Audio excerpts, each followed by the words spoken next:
બોટાદમાં આજે વરસાદની કારણે રેડ એલર્ટ છે અને આવતીકાલની સવારમાં 6 વાગ્યા સુધી આ એલર્ટ રહેશે. છેલ્લા 24 કલાકમાં બોટાદ સબ ડિવિઝનમાં 15.5 ઇંચની વરસાદ થયું, બરવાલામાં 9 ઇંચ અને રાણપુરમાં 5 ઇંચની વરસાદ થયું. બોટાદની લાઠીદડ ગામમાં ગઈકાલે એક એકો ગાડી તણાઈ ગઈ. આમાં 9 લોક હતું. કાલે રાત્રે જ 2 લોકોની બચાવની કામગીરી પૂર્ણ થઈ ગયું છે. અત્યાર સુધી 2 ડેડ બોડી પણ રિટ્રીવ કરવામાં આવ્યું છે. બાકી લોકોની બચાવ की કામગીરી અત્યારે લોકલ ટીમ્સ દ્વારા સ્થળ ઉપર ચાલુ છે.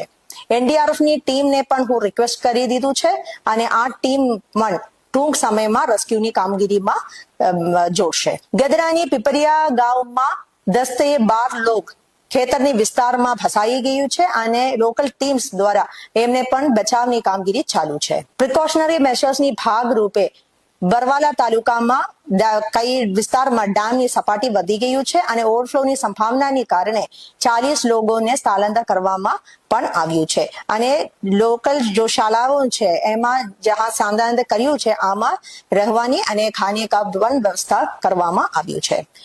અફવા ફેલાવવાથી દૂર રહેવા માટે હું બોટાદ નિવાસીઓથી અનુરોધ કરું છું અને કોઈ પણ પ્રશ્ન હોય અને ક્વેરીઝ હોય તો સતત કંટ્રોલ રૂમથી સંપર્ક રાખવાને પણ હું વિનંતી કરું છું.